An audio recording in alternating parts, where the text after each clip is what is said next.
Hello friends, welcome back. हम लोग तो डिस्कस करने वाले हैं हम लोग डिस्कस करने वाले हैं एनाफेज को। We will discuss today anaphase, about anaphase, whole concept of anaphase. Mitosis phase के अंदर जो एनाफेज का होल कॉन्सेप्ट है उसको हम लोग समझेंगे। क्यों समझना, कॉन्सेप्ट को क्लियर करना क्यों जरूरी है? क्योंकि आईसीसी का जो काउंसिल है ना, उसने क्या किया, एग्जाम को सेमेस्टर 1 और सेमेस्टर 2 में डिवाइड कर दिया। ये सबको पता है भली भांति, ठीक है। तो सेमेस्टर 1 में क्वेश्चन जो आएगा सिर्फ एमसीक्यू का पैटर्न रखा गया है, और एमसीक्यू के जो पैटर्न जो होता है वो जो रिटन पैटर्न जो आप लोग जो एग्ज़ाम सब्जेक्टिव टाइप का होता है उससे काफ़ी कठिन होता है, हार्ड होता है। बिकॉज एमसीक्यू में क्या होता है, वो क्वेश्चन को घुमा घुमा के पूछने का कोशिश करता है। मीन्स सेम क्वेश्चन को वो मोड़ेगा, तोड़ेगा, जोड़ेगा, तब आपसे पूछेगा। उसके लिए सबसे इंपॉर्टेंट है कि आपका कॉन्सेप्ट क्लियर होना चाहिए। अगर कॉन्सेप्ट क्लियर होगा उस टॉपिक पर, तभी आप जाके उस तरह का एमसीक्यू को सॉल्व कर पाओगे, ठीक है। अब किस प्रकार का एमसीक्यू आने वाला है ये प्रिडिक्ट नहीं किया जा सकता, because this is the first time जो कंडक्ट किया जा रहा है इस पेंडेमिक के कारण। तो किस तरह का एमसीक्यू रहने वाला है ये तो हम नहीं कह सकते, बिकॉज हम लोग को हर लेवल तक एमसीक्यू देखना होगा। हाई टू लो लेवल, उसके बीच का पूछेगा, हाई पूछेगा कि लो पूछेगा, उससे कोई मतलब नहीं है। अगर कॉन्सेप्ट क्लियर है तो चाहे हाई पूछे, हाई का भी हाई पूछे या लो पूछे, आप चुटकियों में सबको सॉल्व कर पाओगे। तो कॉन्सेप्ट क्लियर होगा। जैसे कि सेल साइकिल का हमारा चैप्टर चल रहा है, इस पर हमने क्या किया था, अभी तक कर लिया है। इंटरफेस कंप्लीट हो चुका है हमारा, यानी G1, S फेस और G2 हमने देख लिया। तो यहाँ से क्वेश्चन जितना भी आएगा आप कर लेंगे। डिस्क्रिप्शन में आपको प्लेलिस्ट का लिंक मिलेगा, अगर आप उस वीडियो को जाकर देखें। अगर क्वेश्चन एक भी छूट जाता है जो कि आईसीसी का सिलेबस में मेंशन है, उससे आपका एक भी क्वेश्चन नहीं छूटेगा, ये मेरा आपसे वादा है। आप जाके देख सकते हैं वीडियो को। हम कर रहे थे माइटोसिस फेस का, हमने प्रो फेज को कर दिया था, मेटा फेज को कर लिया था। अब एना फेज की बारी थी, यानी एना फेज को हम लोग डिस्कस करने वाले थे, ठीक है। तो एना फेज को करने से पहले मैं क्या करना चाहता हूँ, I want to link all those phases, prophase और मेटा फेज को लिंक करना चाहता हूँ। Then you will able to understand about the what is anaphase. Anaphase में what are the changes take place in the during anaphase, क्या changes आएगा उसको समझने में आपको मदद मिलेगी।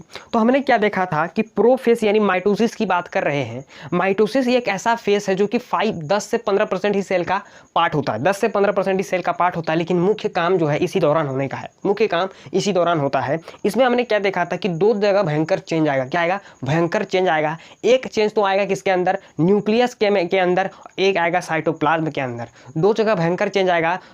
न्यूक्लियस के अंदर जो चेंज आएगा उसको हम लोग कार्योकाइनेसिस सबसे डिनोट किए थे, और उसको मैंने देखा था कि कार्योकाइनेसिस के अंदर भी 5 स्टेज में चेंज आएगा। उस 4 स्टेज में चेंज आएगा, उसको हमने पी मेट का नाम दिया था, प्रोफेस, मेटाफेस और एनाफेस। हमने प्रोफेस में क्या देखा था, थोड़ा सा डिस्कस करते हैं कि प्रोफेस के ड्यूरिंग हमने क्या देखा था। प्रोफेस में आपने क्या देखा था कि प्रोफेस में हमने देखा था कि इंटरफेस, यानी जो इंटरफेस हमारा है, जिसमें हम लोग क्या आता है, G1 आ गया, G2 आ गया और S फेस आ गया। ये तीनों का सम जो है वो इंटरफेस है, ठीक है। इंटरफेस का अगर आपको याद होगा कि S फेस में क्या हुआ था, S फेस में क्या हुआ था, DNA डबल हुआ था ना, DNA डबल हुआ था। S फेस में हमने क्या किया था, DNA डबल किया था। DNA डबल होने का मतलब था कि अमाउंट ऑफ DNA डबल हुआ था। क्या डबल हुआ था? अमाउंट ऑफ DNA डबल हुआ था।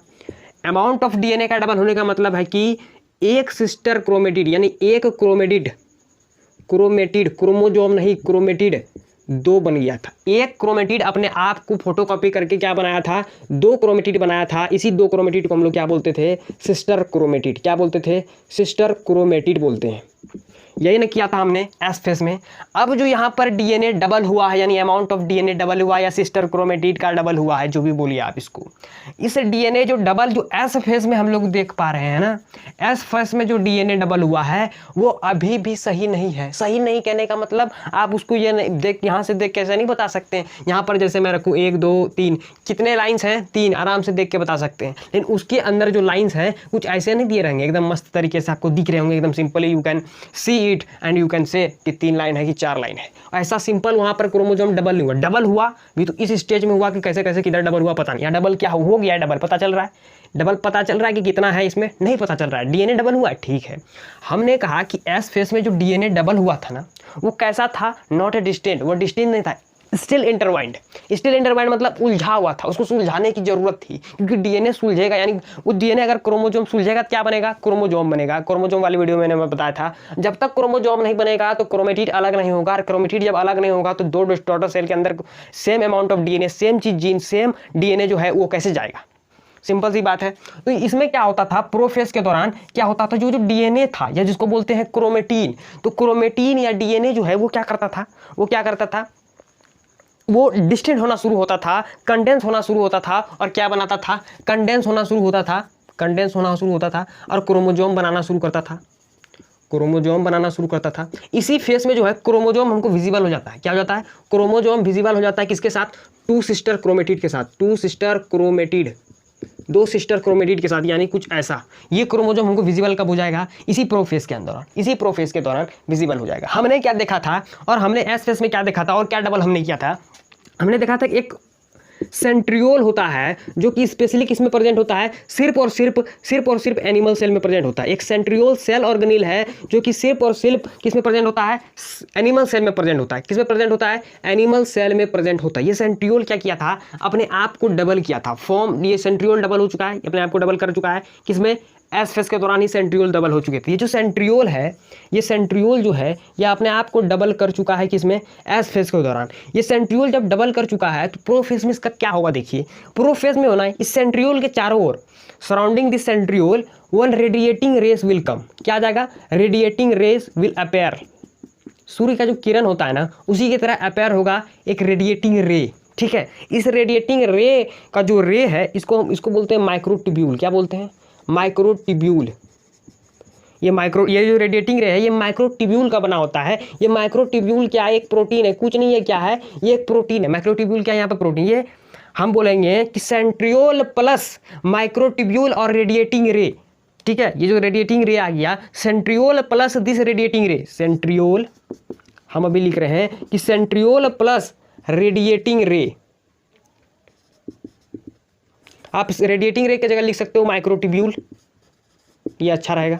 माइक्रोट्यूब्यूल वो क्या बनाएगा, एक नया शेप बनाया, नया शेप, ये दिख रहा है ना, ये नया शेप है। ये शेप कैसा है, स्टार शेप्ड है। कैसा शेप्ड है, ये स्टार शेप का दिख रहा है आपको। ये स्टार शेप्ड को एक नाम बन जाता है जिसको बोलते हैं aster. Aster means star shaped. कैसा आएगा, स्टार शेप। यही एस्टर शब्द का मैं प्रयोग करूंगा कब, जानते हैं, जब मैं आपको पढ़ाऊंगा नर्वस सिस्टम, तभी मैं पूछूंगा कि एस्टर क्या होता था, एस्टर मीन्स क्या होता था, तभी तक आपको याद रखना है। ठीक है, सेंट्रियोल प्लस माइक्रोट्यूब्यूल आ जाते हैं एस्टर शेप्ड, कब, प्रोफेज के दौरान। ठीक है, इसके अंदर माइक्रोट्यूब्यूल प्रेजेंट हो जाते हैं। ठीक है, अब ये क्या करता है, सेंट्रियोल क्या करते हैं, अपोजिट पोल पे मूव करते हैं, अपोजिट पोल पर मूव करते हैं, अपोजिट पोल पर चले गए, क्योंकि दो सेंट्रियोल होते हैं, दो को यहाँ डिवाइड हुआ है तो दो ही होगा। एक रह जाता है नॉर्थ पोल, एक रह जाता है साउथ पोल, आप ऐसा बोल सकते हो। दोनों पोल पर, अपोजिट पोल पर चला जाएगा कौन, सेंट्रियोल। इसी दौरान एक और चेंज क्या होता है, जितने भी सिस्टम, इंडो मेम्ब्रेन सिस्टम, कहने का मतलब जितना भी सिस्टम मेम्ब्रेन का बना हो, मेम्ब्रेन, जितना भी सिस्टम मेम्ब्रेन, या वो माइटोकॉन्ड्रिया हो, गोल्गी बॉडीज, जो भी, या न्यूक्लियस ही क्यों ना हो, वो सारा डिसिपेयर होगा। यानी माइक्रो, कुछ नहीं बचना चाहिए, सेल के अंदर न्यूक्लियस कुछ बचना ही नहीं चाहिए, सब डिसिपेयर होना चाहिए, सिर्फ साइटोप्लाज्म बचना चाहिए। ठीक है, तो यहाँ से क्या होता है कि न्यूक्लियर मेम्ब्रेन, या इसी को हम लोग बोल सकते हैं न्यूक्लियर इनवेलप, ये क्या होने लगेगा, डिसइंटीग्रेट करने लगेगा, ग्रेट करने लगेगा, यानी टूटने लगेगा। साथ ही साथ में इसी दौरान हम लोग क्या देखते हैं कि न्यूक्लियोलस क्या है, न्यूक्लियोलस जो इसके अंदर प्रेजेंट है, न्यूक्लियोलस का मुख्य काम है आरएनए बना देना। क्या बना देना, आरएनए बना देना। आरएनए क्या करता है, राइबोसोम के साथ क्या करता है, मिलके राइबोसोम के साथ मिलकर क्या करता है, प्रोटीन बनाता है। ये हम लोग सब जानते हैं। कब जाने थे ये सब चीज़ें, G1 और G2 फेस के दौरान। हमने देखा था कि उस दौरान सेल को ज़्यादा प्रोटीन की जरूरत है, क्योंकि ग्रोथ फेस है, इसलिए वहाँ जरूरत है। इस फेस में क्या है, प्रोटीन वगैरह की कोई जरूरत नहीं होती है, इस वजह से यहाँ पर न्यूक्लियोलस डिसअपेयर हो जाता है। साथ ही न्यूक्लियर मेम्ब्रेन का डिसइंटीग्रेशन शुरू हो जाता है। सिंपल सी बात है, ये टूटेगा तब इससे बाहर आएगा क्या, क्रोमोसोम इसके अंदर प्रेजेंट है, ये बाहर आना चाहिए, साइटोप्लाज्म में आना चाहिए। क्यों आना चाहिए, इस चीज़ को हमने किस में देखा था, इस चीज़ को हमने किस में देखा था, जब हम लोग मेटाफेज कर रहे थे। हमने मेटाफेज के दौरान क्या देखा था, थोड़ा सा डिस्कस करते हैं कि हमने मेटाफेज के दौरान क्या देखा। मेटाफेज के दौरान क्या देखा कि जो एस्टर जो गए हैं, ये जो एस्टर जो गए हैं अपोजिट पोल पर, यहाँ पर एस्टर जो प्रेजेंट है, ये जो एस्टर प्रेजेंट है माइक्रोट्यूब्यूल के साथ, यानी रेडिएटिंग रेस के साथ, यह अब प्रोड्यूस करेगा या जनरेट करेगा स्पिंडल फाइबर। क्या जनरेट करेगा, स्पिंडल फाइबर। ये स्पिंडल फाइबर नामक एक प्रोटीन ही है, इसी को जनरेट करता है ये, या प्रोड्यूस करता है। स्पिंडल फाइबर प्रोड्यूस करेगा both the centriole from both the opposite pole. ठीक है, ये स्पिंडल फाइबर यहाँ से निकलेंगे, ये स्पिंडल फाइबर यहाँ से ऐसे प्रोड्यूस हुआ, यहाँ से ऐसे प्रोड्यूस हुई, ये स्पिंडल फाइबर। ये क्या है? This is spindle fibre, this is our you can say microtubule. ये क्या है? माइक्रोट्यूब्यूल। ये अपना माइक्रोट्यूब्यूल है, ये स्पिंडल फाइबर है। ये जो अब नया शेप आपको देखने को मिल गया, इसी को बोलते हैं माइटोटिक स्पिंडल। आपके बुक में लिखा हुआ है माइटोटिक स्पिंडल। ये जो नया शेप है, अस्टर का नया रूप जिसमें स्पिंडल फाइबर दिख रहा है, इसको बोलते हैं माइटोटिक स्पिंडल। क्या बोलते हैं? Mitotic spindle. अब क्या होता था मेटाफेज के दौरान? मेटाफेज के दौरान हमने क्या देखा? जो भी क्रोमोजोम, अभी यहाँ पर क्रोमोजोम एक ऐसा दिख रहा था, प्रोफेज में ऐसा दिख रहा था क्रोमोजोम, क्योंकि वहां पर डिस्टिंक्ट होना शुरू हुआ था या कंडेंस होना शुरू हुआ था। अब जो ये प्रोफेज के बाद जो आप मेटाफेज में क्रोमोजोम दिखेंगे ना, वो आपको ऐसा दिखेगा, पूरा थिक एंड शॉर्ट दिखेगा एकदम। ये है मेटाफेज का, किसका? मेटाफेज का chromosome.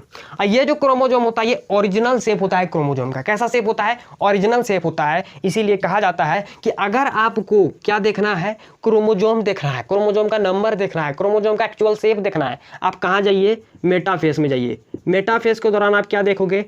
Actual shape, size and number of a chromosome. क्या देख पाओगे? ये सारे चीजें देख पाओगे। एक्चुअल नंबर आपको दिखेगा एकदम परफेक्ट वन, किसमें? मेटाफेज के दौरान।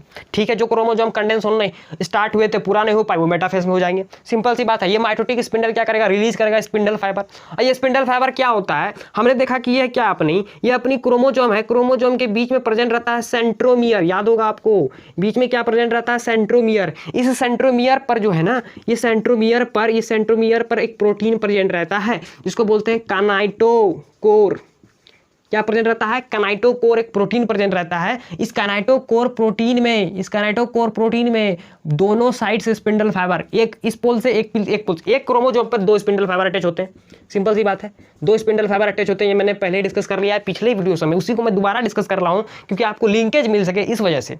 ठीक है, इसमें अटैच होगा एक इस पोल से एक इस पोल से, किसमें? मेटाफेज के दौरान अटैच हो गया। अटैच होने के बाद क्या करेगा? क्रोमोजोम अगर मानिए यहाँ है, कोई क्रोमोजोम यहाँ घूम रहा है, कोई यहाँ घूमने आया है, कोई यहाँ घूमने आया है, सबको क्या करेगा? सेल का बीच में लाएगा, इक्वेटर पर ले आएगा। सेल का इक्वेटर पर कौन चीज ले आएगा? क्रोमोजोम को ले आएगा। जो जहां भी घूम रहा था, सब बाबू कहाँ आ जाओ? एकदम इक्वेटर पे आ जाओ। ये काम कौन करेगा? मेटाफेज के दौरान स्पिंडल फाइबर अपने और उसको खींचेगा और कहाँ ले आएगा? सेंटर पर ले आएगा। यही तो काम होता है सिर्फ और सिर्फ किसके अंदर? सिर्फ और सिर्फ किसके अंदर? मेटाफेज के अंदर। मेटाफेज के अंदर इतना सा ही काम ही होता है। बस स्पिंडल फाइबर क्या करेंगे? उसको अटैच कर लेंगे और उसको इक्वेटर पर ला देंगे। अब जो आगे का काम प्रोसेस होने वाला है वो एनाफेज में होने वाला है। Anaphase is the shortest phase between M, तो आप कह सकते हो पी मेड में जो होता है, एना जो होता है सबसे छोटा, प्रो सबसे बड़ा। यानी माइटोसिस फेज का कार्योकाइनेसिस में, कार्योकाइनेसिस जो फेज है उसमें सबसे छोटा फेज एनाफेज का होता है और सबसे बड़ा फेज प्रोफेज का होता है। सबसे ज्यादा चेंज प्रोफेज में होता है, सबसे कम चेंज एनाफेज में होता है। अब हम लोग डिस्कस करते हैं ओरिजिनल, जिसके लिए आप आज इस वीडियो को देख रहे हो, क्योंकि एमसीक्यू जो बनेगा ना वो बहुत टफ बनेगा मुझे जितना लग रहा है। क्योंकि देखिए क्लासेस स्टार्ट हो चुकी हैं। अगर क्लासेस स्टार्ट हो चुकी हैं, देर फ्रॉम, अगर आज से देखें, अगर आज का डेट से हम कंपेयर करते हैं, तब फिर भी 2.5 महीना है एग्जाम को। तो 2.5 महीना है एग्जाम को, तो इसका मतलब स्कूल खुला हुआ है, तो एमसीक्यू का प्रिपरेशन कैसा चलेगा? वो भी तो सोच रहा होगा, बोर्ड भी तो सोच रहा होगा 2 महीना से स्कूल 2.5 महीना से खुल रहा चालू है भाई, बंद होगा ही नहीं। तो अगर बंद नहीं हुआ तो एमसीक्यू टफ बनेगा। अगर बंद हुआ, भगवान भला करे कोरोना का, अगर बंद हो जाता है तो एमसीक्यू हो सकता है कि थोड़ा सिंपल दे दे। ठीक है, चलिए आप डिस्कस करते हैं एनाफेज को। किसको डिस्कस करते हैं? एनाफेज, जिसके लिए आप लोग यहाँ आए। एनाफेज, एनाफेज के दौरान चेंजेस जो है, इंपॉर्टेंट चेंजेस आपको याद रखना है। चेंजेस से ही तो क्वेश्चन इस चैप्टर से बनने वाला है ना। हमने क्या देखा था, ये मैं बना रहा हूं।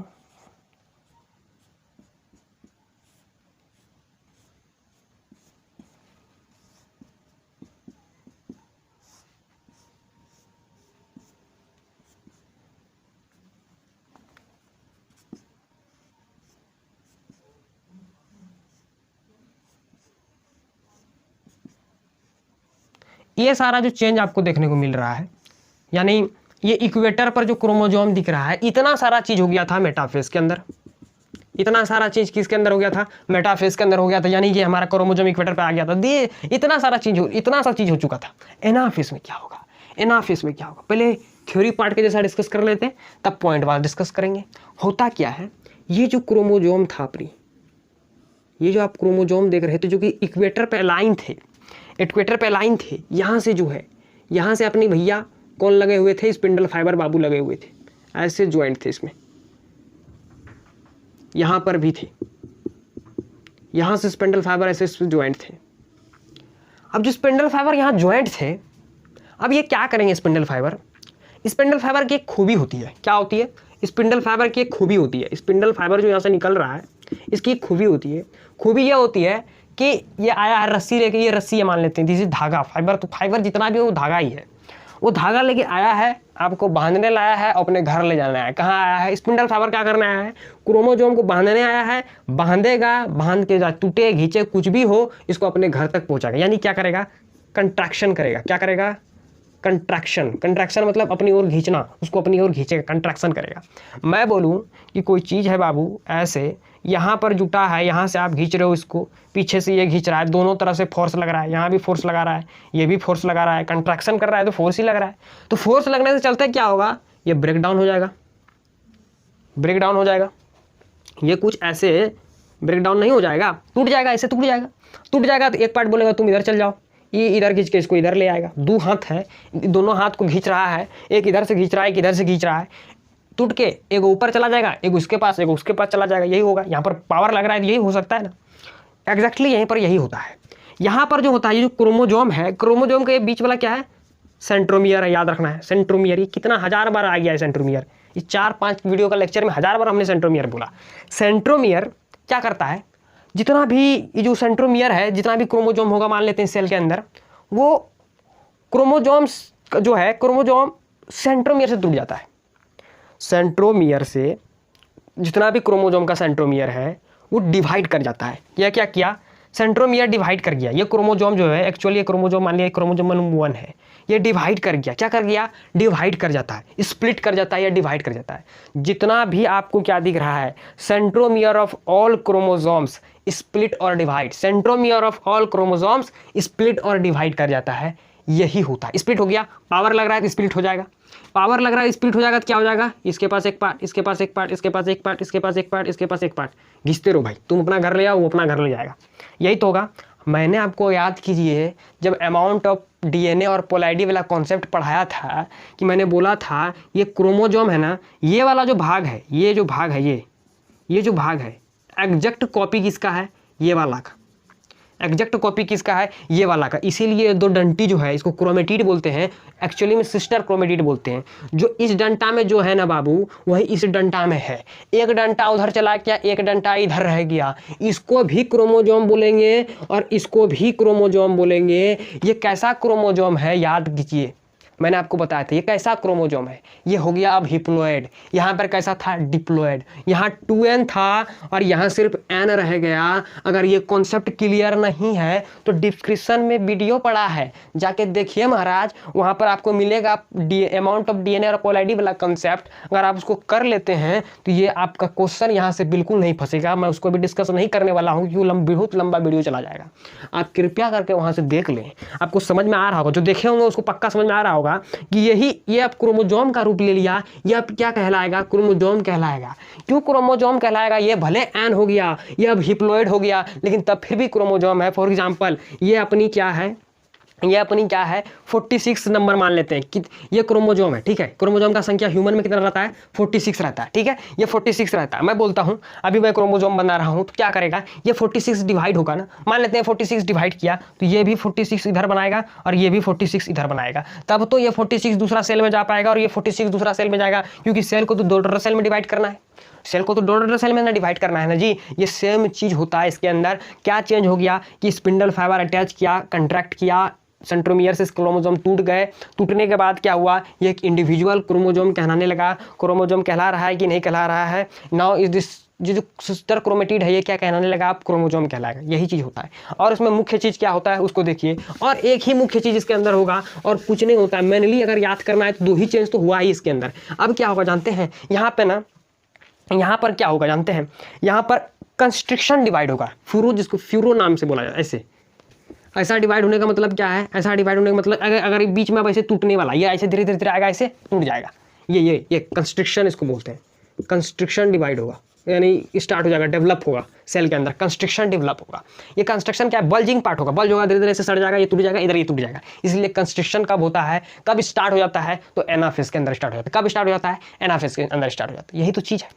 इसी आधार पर आप एक चीज़ और पढ़ सकते हो कि देखिए अकॉर्डिंग टू जो है ना क्रोमोजोम का जो नंबर होता है, क्रोमोजोम का जो नेम होता है, वो सेंट्रोमियर के पोजीशन से भी दिया जाता है। जैसे फॉर एग्जांपल ये अब मेरे पास एक क्रोमोजोम है, बीच में है एकदम सेंट्रोमियर, तो इसको क्या बोलते हैं जानते हैं? इस क्रोमोजोम को क्या बोलते हैं? Metacentric chromosome. कैसा क्या है ये? मेटासेंट्रिक है। कैसा है? मेटासेंट्रिक। मेटासेंट्रिक कहने का क्या मतलब कि यहाँ पर जो क्रोमोजोम है वो सेंटर में है। ठीक है, अब देखिए मैं एक और क्रोमोजोम बनाता हूँ।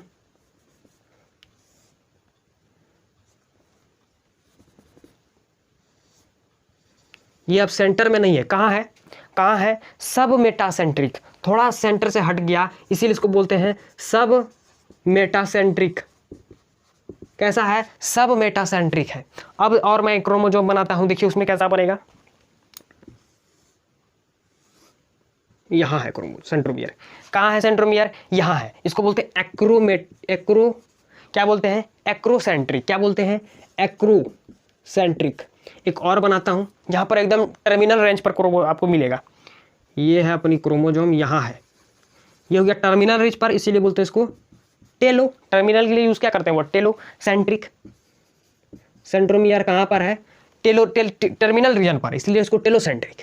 ये सब मेटासेंट्रिक और acrocentric according to on the basis of किसके आधार पर है? ये सेंट्रोमियर के आधार पर क्रोमोजोम का अलग अलग नाम है। ये अलग अलग नाम क्यों है जानते हैं? ये एनाफेज में ही क्यों आया ये भी बता देता हूँ। क्योंकि जब यहाँ से घिंचता है ना, इसको किसको घिंचता है? जब ये टूटता है ना, तो कैसा टूटा? यहाँ दिखता है एनाफेज में। क्या दिखता है? ये दिखता है कि भाई दोनों एक के बराबर का टूटा। अगर ये मेटासेंट्रिक रहता तो क्या होता? ऐसा होता ना जी। मेटासेंट्रिक होता तो ऐसा होता, देखिए ऐसा होता क्रोमोजोम, ऐसा होता। ये पहला स्ट्रक्चर मैंने आपको ऐसा नहीं बताया था क्योंकि कन्फ्यूजन नहीं हो। ये देखिए ऐसा होता। कैसा कौन होता? तो मेटासेंट्रिक क्रोमोजोम होता। तो हम लोग क्या देख पा रहे हैं कि आर्म्स जो है वो ट्रेलिंग बिहाइंड, आर्म ट्रेल कर रहा है, किसके पीछे पीछे आ रहा है? मुंडी टू घिंचा रहा है, मुंडी टू घिंचा रहा है, हाथों पीछे, हथुआ ऐसे पीछे पीछे आ रहा है, ऐसे पीछे पीछे आ रहा है, हथुआ ठो, इसको आर्म्स बोलेंगे। आर्म्स पीछे पीछे आ रहा है, मुंडी टू आगे आ रहा है। ये क्या दर्शा रहा है? कि दोनों बराबर है, दोनों हथुआ बराबर है, तो मेटासेंट्रिक है। क्या है? मेटासेंट्रिक है। अब मैं कहूँ कि कुछ ये वाला पोजीशन आ जाए, तो ये वाला पोजीशन में क्या होगा जानते हैं? ये वाला पोजीशन में होगा कि एक साइड बड़ा वाला इसके पास जा रहा है, तो छोटा साइड इसके पास आ रहा है, यानी ये है, यहाँ पर ये पोजीशन होगा। यही तो पोजीशन होगा ना। यहाँ से खिंचाया तो क्या हुआ? बड़ा वाला साइज इसके पास रह गया, ये छोटा वाला साइज लेके अपने और आ रहा है। यही तो हो सकता है। बड़ा वाला साइज और छोटा वाला साइज नहीं आएगा। ऐसे देखिए, ऐसे बनेगा, ऐसे ऐसे ऐसे, जैसे टिक मारते हैं वैसा बन जाएगा। सब मेटासेंट्रिक में टिक जैसे मारते हैं। एक्रोसेंट्रिक में तो हाल ही बेहाल हो जाएगा, एकदम पूरा ऐसे आ जाएगा, ऐसे। तो आप यहाँ पर एनाफेस वैसा दिखता है ना, तो इस आधार पर बना दिया गया है। अब एनाफेस से जितना भी क्वेश्चन रिलेटेड आता था वो मैंने कॉन्सेप्ट आएगा, वो मैंने आपको कॉन्सेप्ट क्लियर करवाया।